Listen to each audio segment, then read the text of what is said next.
संत शिरोमणि आचार्य गुरुवर श्री विद्यासागर जी महाराज की जय। नवाचार्य श्री समय सागर जी महाराज की जय। आराम योग प्रणेता पूज्य मुनि श्री प्रणम्य सागर जी महाराज की जय। ओम अरहम नमः।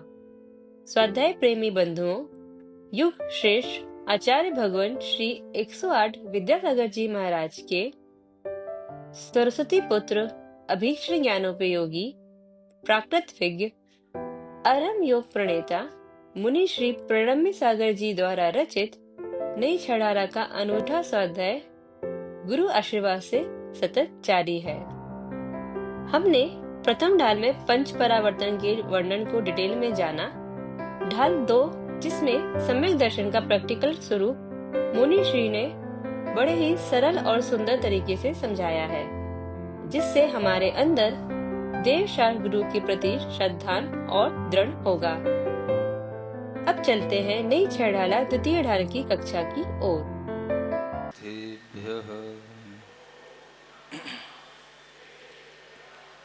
ओम नमः सिद्धेभ्यः।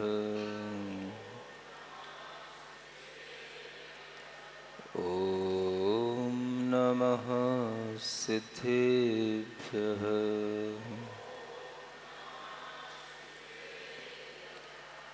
तीन लोक में चार हैं, मंगल शरण व श्रेष्ठ, अरहत सिद्ध व साधुगण, धर्म जैन जग ज्येष्ठ।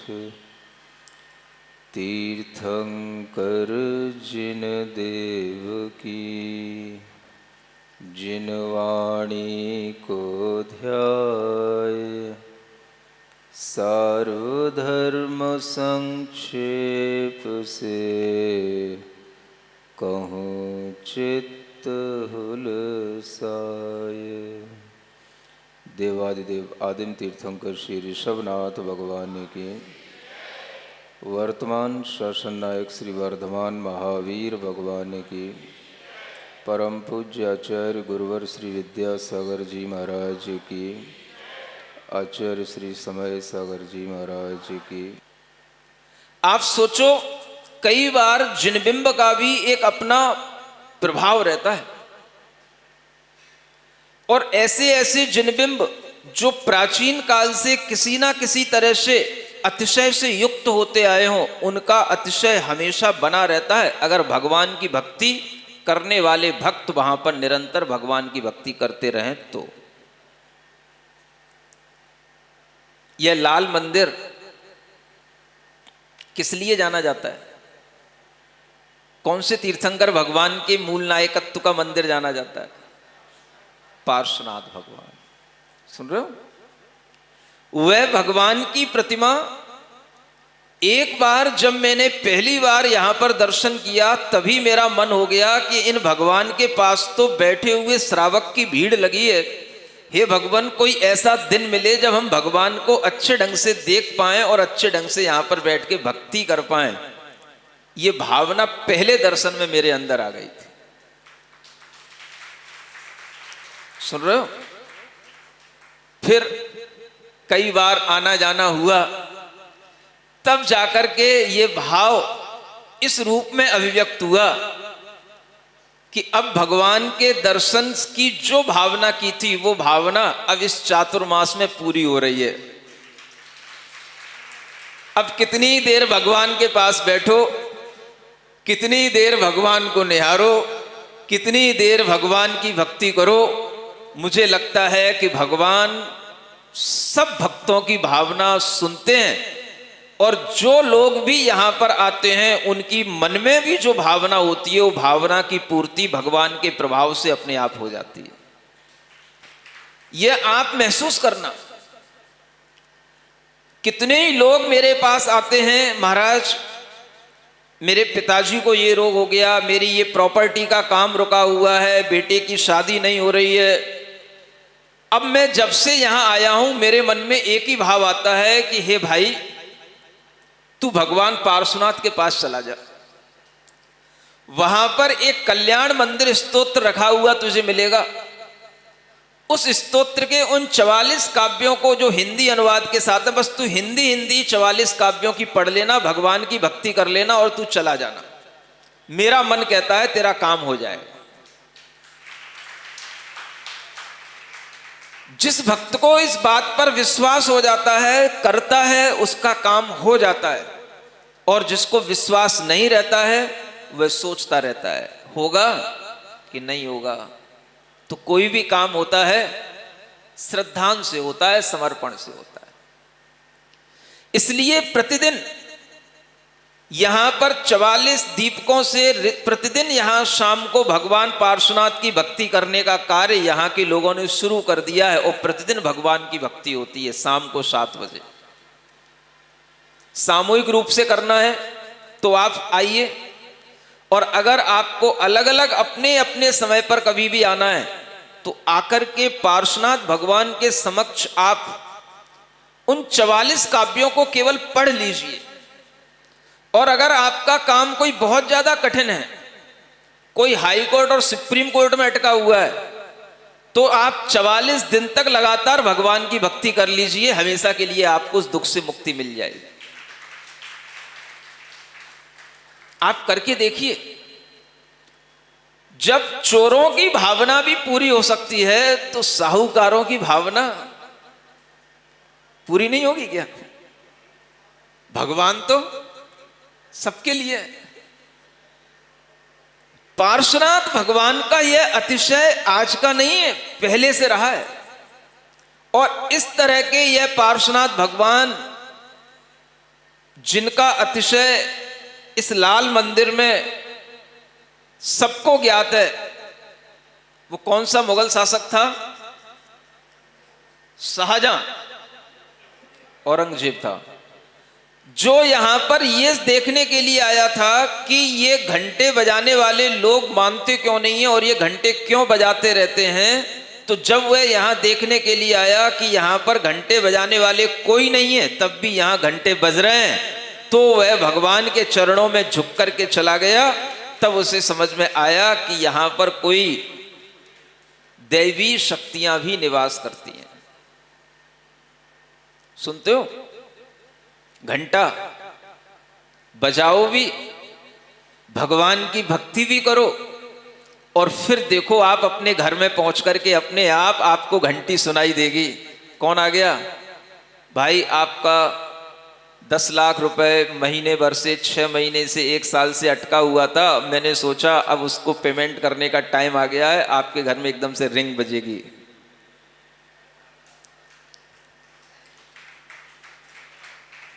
नहीं समझ में आया? भक्ति भाव से भर करके एक बार भगवान की आराधना करो तो दुख कहां है ढूंढना पड़ेगा। समझ में आ रहा है? यह भाव पहले भी लोगों में रहा करता था और आज भी है। और अगर इस भाव को बनाए रखोगे तो आपके लिए यह सोचना पड़ेगा कि दुख कहां। अभी लोग पूछते हैं सुख कहां। क्या सुन रहे हो? क्या सोचते हो? सुख कहां? मैं आपसे कह रहा हूं, अगर आप पार्श्वनाथ भगवान की यहां पर आकर के भक्ति करोगे, एक बार भक्ति करके यहां से चले जाओ। अगर आप लगातार बाहर रहने वाले हो, 44 दिन तक भगवान की भक्ति नहीं कर सकते हो, तो ये 44 दिन के लिए फोल्डर यहां से ले जाना। एक बार भगवान का दर्शन करके चले जाओ, 44 दिन बाद फिर आकर के अपने स्थान पर भगवान की 44 दिन तक भक्ति करते रहना, और फिर लास्ट में आकर के एक बार दर्शन कर लेना, तो भी आपको लगेगा कि दुख कहां। क्या फार्मूला बता रहा हूं आपको? दुख कहां, ये सोचना है आपको। दुख, हाँ, ये नहीं पूछना है सुख कहां। जो पार्श्वनाथ भगवान की भक्ति करने आएगा उसे अपने आप महसूस होगा दुख कहां, उड़ जाएगा।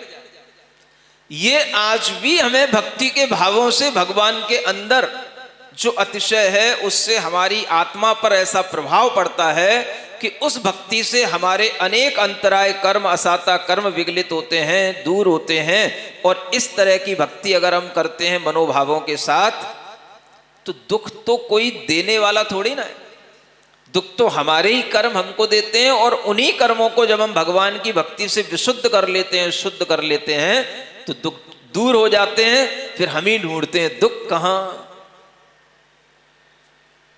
सुन रहे हो? तो ऐसे भक्त हमें मिले जो कहें महाराज जब से हमने भगवान की भक्ति की है तब से हम ढूंढ रहे हैं दुख कहां। ऐसा भाव भगवान की भक्ति से आपके अंदर जब सहज आएगा, तब आपको लगेगा सारे गुण भगवान की भक्ति से अपने अंदर आने लग जाते। वह जिनेंद्र सेठ के अंदर यह भाव आया कि ये धर्म का मार्ग शुद्ध है, धर्म का आराधना करने वाले लोग अच्छे होते हैं और इन्हीं से धर्म की रक्षा होनी है। तो वह क्षुल्लक को धर्मात्मा समझ करके उसे वहां नियुक्त करके उसे एक समुद्री यात्रा से कुछ दिनों के लिए बाहर जाना था। तो वह आश्वस्त होकर के चला गया कि चलो मैंने यहां पर एक क्षुल्लक को नियुक्त कर दिया, जब तक मैं नहीं आऊंगा तब तक ये यहीं रुकेगा और हमारे जिनालय की रक्षा होती रहेगी। गया, कह करके उसको बता करके गया। अब तो वह चोर सोचने लगा कि भगवान की कृपा तो कुछ ज्यादा ही बरस रही है। एक तो नियुक्त कर दिया यहां पर रक्षक के रूप में, सब कुछ अपना, सेठ भी यहां से समुद्री यात्रा पर जा रहा है। बस उस चोर को लगा सेठ जी गए। जाने वाले लोग उस समय पर एकदम से हवाई जहाज से तो जाते नहीं थे, पद यात्रा करते थे, बैलगाड़ियों पे यात्रा करते थे।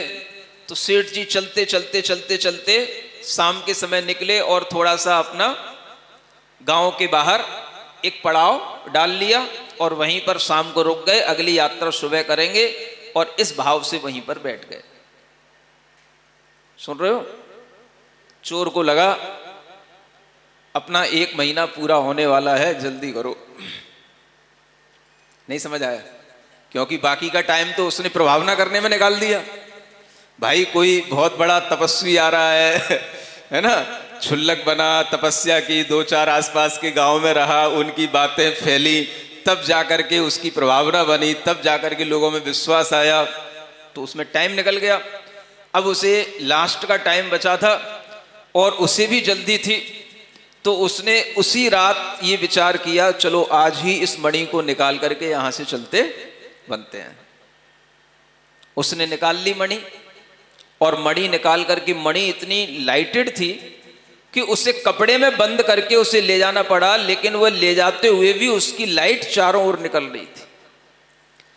उसको निकलते हुए देख करके जैसे तैसे वह किसी तरह से अपने दुपट्टा आदि में बांध करके उसको निकल करके वह लेकर के गया। और वहीं पर उसी समय पर थोड़ी देर बाद किसी को पता पड़ा कि यहां से मणि निकल गई है। तो लोगों ने एक दूसरे को बताया, और जब तक बताया तब तक तो वो चोर आगे लेकर के सड़क पे पहुंच गया और आगे निकलने लग गया। खबर फैली, कोतवाल निकले, सिपाही निकले, पीछे से दौड़ने लग गए और ये समझने लग गए कि जो व्यक्ति यहाँ पर था वही यहाँ पर नहीं है, जो भी यहाँ से निकल करके लेकर के गया है वही उस मणि को लेकर के जा रहा है, चलो उसी का पीछा करते हैं। और उसी के पीछे पड़ गए। सुनते हो? ऐसा भी होता आया है। इसलिए आचार्यों ने कहा विश्वास क्या रखना, भगवान के द्वारा बताया हुआ मार्ग तो शुद्ध है, लेकिन उस मार्ग पर चलने वाला अगर कभी कोई धूर्त हो, मूर्ख हो, पाखंडी हो, अज्ञानी हो, असमर्थ हो, तो उस मार्ग की निंदा भी करा सकता है कोई। ऐसी घटनाएं एक नहीं है, और भी बहुत बड़ी बड़ी घटनाएं हुई हैं। दंडक वन का इतिहास पढ़ना कभी आप, दंडक वन की घटना हरिवंश पुराण में आती है, ऐसी ही घटना है। पूरा का पूरा राजा के कहने से मुनियों को घानी में पेल दिया गया।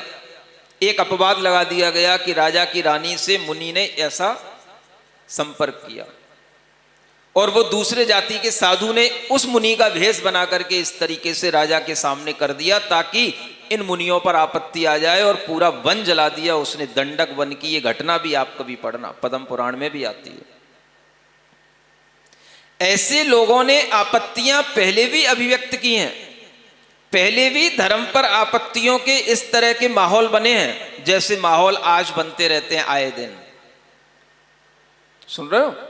कभी गिरनार का माहौल बनता है, कभी सम्मेत शिखर का माहौल बनता है, अभी करंट में वो नादनी मठ का माहौल बना हुआ है, माधुरी का उस हथनी का माहौल बना हुआ है।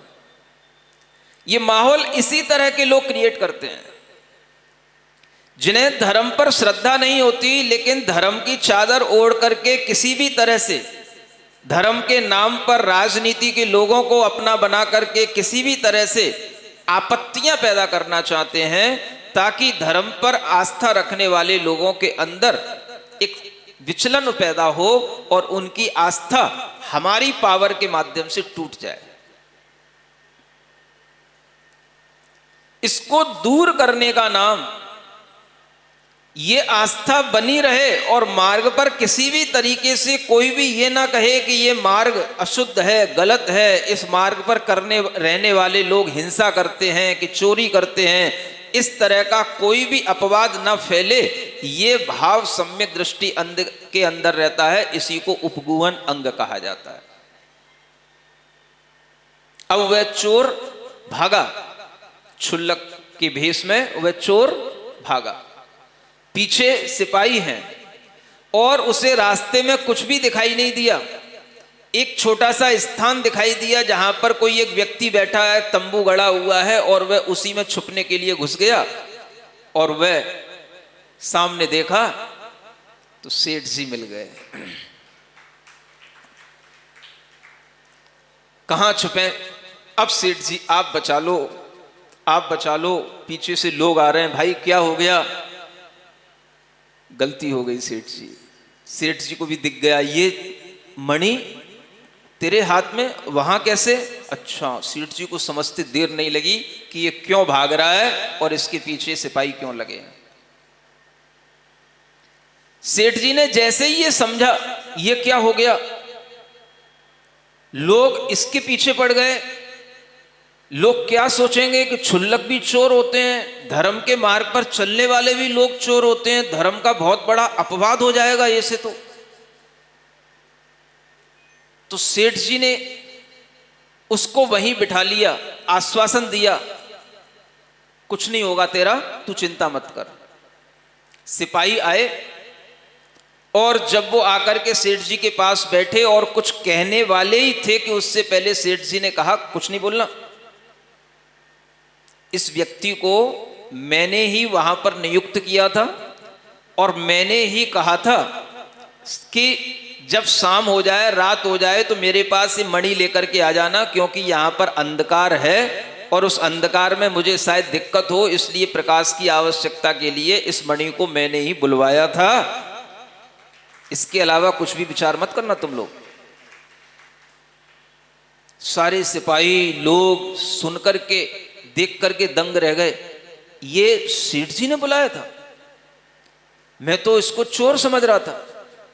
तो सब लोग उसके लिए भी उससे क्षमा मांगने लग गए कि मैंने गलत समझा, मैंने चोर समझा, और वह अपवाद वहीं का वहीं दब गया। सेठ जी ने कहा, सब लोग वापस जाओ, इस मणि को आज मेरे पास रखना है, सुबह जब हो जाएगी तो फिर इस मणि को मैं तुम्हें वापस दे दूंगा, इसको यथास्थान लगा देना, मैं अभी आगे चला जाऊंगा। ये मेरा भाव है और इसको मैंने ही बुलाया था, अब ये मेरे ही साथ आगे चला जाएगा। मुझे भी एक साथी की जरूरत थी। सुनते हो कितनी बड़ी चीज। आपके पास मोबाइल होता तो क्या करते? सोशल मीडिया में क्या फैलाते? ये भाव होता है सम्यक दृष्टि जीव का। जब सब सिपाही चले गए, सभी आश्वस्त हो गए, तब सेठ जी ने उस चोर से कहा, कैसा पाप कमा रहा है, पाप तो तू पहले भी करता था, अभी भी तूने इस स्थान पर आकर के भी पाप नहीं छोड़ा, और भगवान के मंदिर में बैठ के पाप किया तूने, तेरे लिए इस पाप का फल कोढ़ के रूप में तुझे निकलेगा अगर तूने इस पाप का प्रायश्चित नहीं किया तो। अब उस चोर की जब जान बची तो वह सेठ के चरणों में गिर कर के कहने लगा, आज के बाद मैं इस चौर कर्म का ही त्याग करता हूं कि मैं कभी चोरी नहीं करूंगा, मैं इस बात के लिए संकल्पबद्ध होता हूं। जब उसने वह चोरी करना का भाव ही त्याग दिया और उसने वह संकल्प ले लिया, तब उसके मन के अंदर यह भाव आया कि देखो धर्मात्मा लोग कितने सरल होते हैं। ये जिनेंद्र भगवान के भक्त केवल भगवान के ही भक्त नहीं होते हैं, ये एक दूसरे मनुष्यों के लिए भी कितना हित करने वाले होते हैं, प्राणी मात्र का हित करने वाले होते हैं, ये वास्तव में दयालु होते हैं, अहिंसक होते हैं। ऐसा विचार जब उसके मन में आया तो उसने कहा, सेठ जी मुझे भी अपने जैसा ही कोई शिक्षा देकर के मुझे भी धर्मात्मा बना लो और मेरे ऊपर से ये चोर का जो टाइटल लगा हुआ है ये हटा दो, मेरे ऊपर बहुत बड़ा उपकार हो जाएगा आपका। तब जिनेंद्र सेठ ने उसको जिनेंद्र भगवान की महिमा बताई, सम्यक दर्शन का पाठ सिखाया और वह सेठ ने उसको सम्यक दृष्टि बना दिया, उसे पापों से हमेशा के लिए मुक्त कर दिया। ये कहलाता है धार्मिकता का भाव। धर्मात्मा जीव किसी भी व्यक्ति के इस तरह के दोषों को देखकर के भी उसे दोष से कैसे मुक्ति मिले, पाप से कैसे मुक्ति मिले, ये विचार करता है। और इस तरह का भाव रख कर के ही वह दया के भाव से अपना धर्म पालन करता है और दूसरे को भी धर्म पालन करने के लिए हमेशा आगे आने को करता है, आगे आने के लिए उसे प्रेरित करता है। ये भाव धर्मात्मा जीव का ही उपगूहन अंग में शामिल होता है। अब आप सोचो, ये उपगूहन अंग का पालन करने को आपको कब चांस मिलेगा? चलो ये तो कहानी हो गई,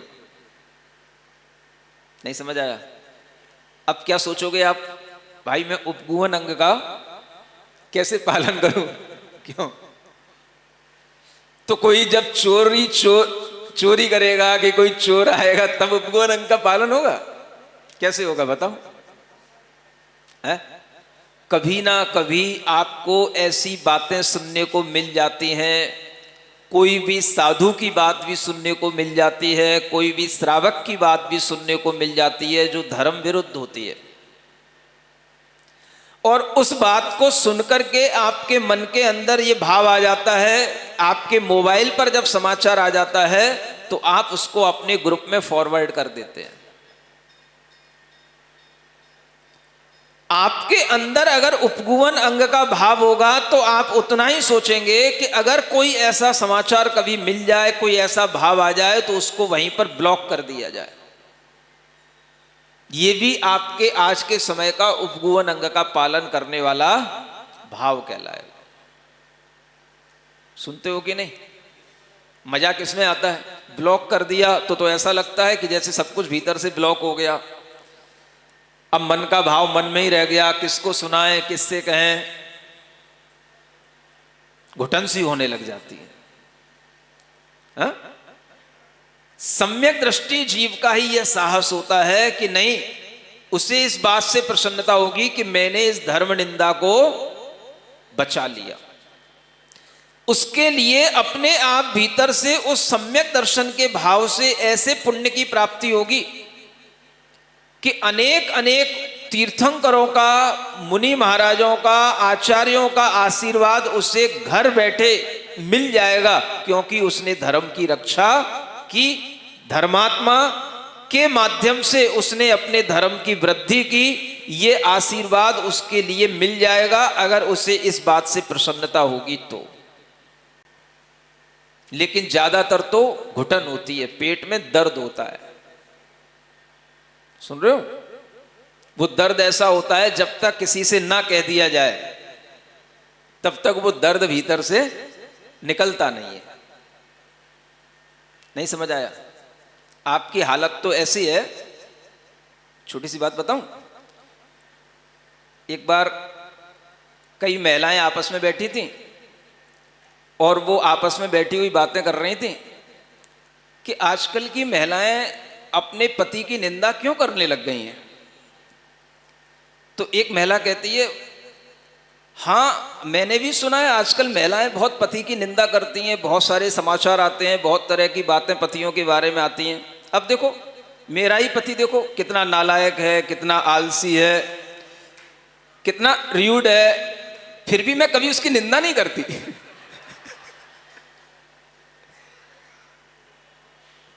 सुन रहे हो ना? समझ में आ रहा है? तो यही आदत हर महिला की होती है और यही आदत हर पुरुष की होती है। कोई बात उसके लिए पता पड़ गई तो उसकी चैन नहीं पड़ती। कहीं ऐसा तो नहीं हो गया कि वहां पर ऐसा हो गया हो, ऐसा कहकर के भी वो सब कह जाएगा और मैंने कुछ नहीं कहा। यही स्थिति जब बन जाती है तब आदमी के लिए यह सोचना पड़ता है कि वह क्या कह रहा है, क्या बोल रहा है। उसे भी पता होना चाहिए कि जब हम इस तरह का कोई भी मैसेज आगे बढ़ाते हैं या कोई भी बात आगे करते हैं तो एक की बात जब दूसरे के कान में पहुंच गई तो 2 कान में नहीं पहुंचती, तो 20 कानों में पहुंच जाती है। और उस समय पर आप यही करते हो कि मैंने कुछ नहीं कहा। जैसे वो महिला कह रही है, मैं अपने पति की कभी निंदा नहीं करती, वो कितना नालायक है, कितना बेवकूफ है, फिर भी मैं कभी नहीं कहती कि वो नालायक है, बेवकूफ है। अब जितनी बैठी थी उनने सुन तो लिया और कह रही मैं निंदा नहीं करती। तो यही आदत सबकी रहती है। हर व्यक्ति के लिए जब किसी भी व्यक्ति का कोई दोष मिल जाता है, कोई भी थोड़ी सी भी ऐसी न्यूज आ जाती है तो उसे फॉरवर्ड करने में, क्या तुमने सुना कि नहीं, तुम्हारे ग्रुप में कोई बात आई कि नहीं।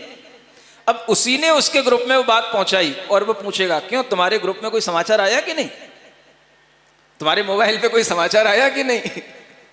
और उसी ने वो समाचार वहां पहुंचाया, नहीं नहीं मुझे तो पता ही नहीं, देखो तो कोई समाचार आया होगा, हमारे ग्रुप पे आया तो तुम्हारे पे भी आया होगा, हमें बताना नहीं चाहता, बस तुम इतना देख लो आया है कि नहीं, बस हो गई बात पूरी, इतने में तो सब काम हो गया। इस व्यक्ति के लिए कभी भी आचार्य कहते हैं सम्यक दर्शन के साथ, उपगुवन अंग के साथ इसके अंदर इस गुण की प्राप्ति कभी भी नहीं हो सकती। सुन रहे हो कि नहीं?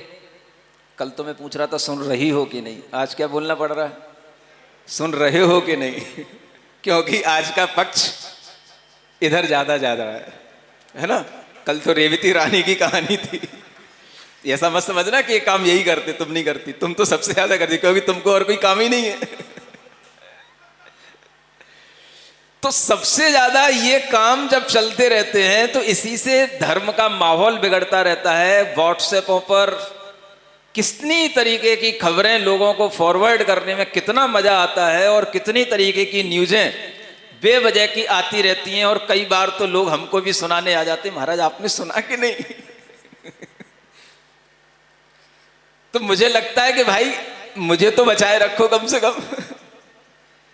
तो मुझे भी लोग सुनाने के लिए तत्पर रहते हैं कि महाराज ऐसा चल रहा है, वैसा चल रहा है, यहाँ इनने ये कह दिया, यहाँ उनने वो कह दिया, इस तरह के कमेंट्स हो रहे हैं, ये हो रहा है, वो हो रहा है। ये सब जितना भी तमाशा है, ये सब तमाशा धर्म के माहौल को, धर्म के मार्ग को, मोक्ष मार्ग को बिगाड़ने के लिए होता है। सुन रहे हो?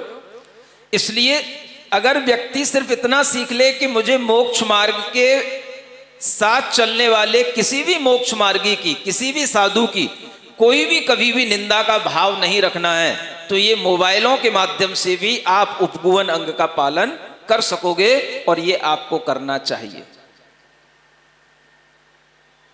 सुन रहे हो? ये खबरें तो आज की हैं, 4 दिन बाद चली जाएंगी, लेकिन आपका धर्म भीतर से उस मोबाइल के एक बस फॉरवर्ड करने से निकल जाएगा, आपका धर्म उतने से निकल जाएगा। अपने धर्म को बचाने के लिए अपना उसी समय पर इस मैसेज को आगे नहीं करना, इस वीडियो को आगे नहीं बढ़ाना जो धर्म के विरुद्ध है, मोक्ष मार्ग पर कोई भी प्रश्न चिन्ह लगाने वाला है, ऐसा विचार करके जो श्रावक आज भी अपने मन में साहस करेगा वो उपगुवन अंग का पालन कर पाएगा। ये उपगुवन अंग कठिन है, लेकिन धर्म की रक्षा इसी से होती है। चोर को चोर कहने से चोर कभी चोरी करना नहीं छोड़ेगा, लेकिन जब उस सेठ ने चोर को बचा लिया और चोर को यह सिद्ध कर दिया कि चोर नहीं है, तब वो चोर पानी पानी हो गया और उस सेठ के समक्ष अपना आत्मसमर्पण कर दिया और हमेशा के लिए चोरी छोड़ करके देव शास्त्र गुरु की शरण में आ गया। उसका भीतर से आत्मा के अंदर परिवर्तन हो गया और यही जीवन परिवर्तन का भाव कहलाता है। ये सारे गुण जो हमें आचार्यों ने बताए, ये दूसरों के जीवन में परिवर्तन लाने में काम बनते हैं। हम कभी भी अगर अपने जीवन में इन गुणों का उपयोग करेंगे तो आचार्य महाराज इसीलिए कहते थे ये दूसरों की मुख्यता से अपने अंदर आते हैं। तो भाई हम इंतजार थोड़ी ना करेंगे कि कोई चोरी कब कर रहा है। जब भी कभी आपके लिए कोई ऐसा प्रसंग मिलेगा, कोई भी ऐसी न्यूज आएगी, आप उस समय पर अलर्ट रहेंगे कि हमें अपने उपगुवन अंग का पालन करना है, तो उसी निमित्त से आपके अंदर यह उपगुवन अंग वृद्धि को प्राप्त होगा। और इसी का दूसरा नाम आचार्यों ने कहा उपब्रंगण अंग। क्या बोला? उपब्रंगण। किन्हीं किन्हीं आचार्यों ने इसको उपगुवन ना कह करके उपभ्रंगण कहा। उपभ्रंगण का मतलब ये गुणों की वृद्धि करने वाला अंग है। जब आप किसी के दोष को फॉरवर्ड नहीं करेंगे, किसी के दोषों को आगे नहीं बढ़ाएंगे, तो ये आपके गुणों की वृद्धि करने वाला अंग है। ये इसलिए इसको उपभ्रंगण अंग कहा गया। ये बहुत बड़ी चीज हमें आचार्यों ने दी है और इन्हीं के माध्यम से हम अपने व्यक्तित्व को बहुत अच्छा बना सकते हैं और हमेशा के लिए धर्म अपने अंदर भी रख सकते हैं। और किसी भी धर्मात्मा के माध्यम से अगर धर्म की कभी कोई निंदा होती है तो उसको भी दूर करने का मानस रखना, यह सम्यक दृष्टि जीव की एक स्वच्छ मानसिकता का परिचायक होता है। ये भाव सभी लोगों के अंदर आए, सभी लोग उपगुवन अंग के साथ सम्यक दृष्टि बने। इन्हीं भावनाओं के साथ ओम अरहम ओम अरहम ओम अरहम बोल ओम अरहम ओम अरहम ओम अरहम बोल। सभी कार्य की सिद्धि से तू पहले इसको बोल। सभी कार्य की सिद्धि से तू पहले इसको बोल। ओम अरहम नमः ओम अरहम नमः ओम अरहम नमः ओम अरहम नमः। बोलिए परम पूज्य मुनि श्री 108 प्रणाम में सागर। सिरिजिणवाणी जग कल्याणी जग जन मदतम मोहरी जनमण हारी गढ़हर हारी जम जरा भव रोग हरि तिथ्य राणम दिव्य झुणिम जो पढ़ई सुणई मय्ये धारई राणम सौख मणंतम धर्य सासद मोक्ष पदम पावई सासद मोक्ष पदम पावई। नई छह डाला आज का सवाल प्रतियोगिता में आप सभी का स्वागत है। आज का सवाल है, धर्म के अपवाद की घटना किस ग्रंथ में आई? पांडव पुराण, पद्म पुराण, हरिवंश पुराण या आदि पुराण? कल के सवाल का सही उत्तर है चतुर्वेद संघ। आप अपना जवाब हमें कल शाम 5 बजे तक भेजें। 3 भाग्यशाली विजेताओं को मिलेंगे आकर्षक उपहार। अपना जवाब भेजने के लिए लिंक पर जाएं या QR कोड स्कैन करें। ओम अरहम नमः।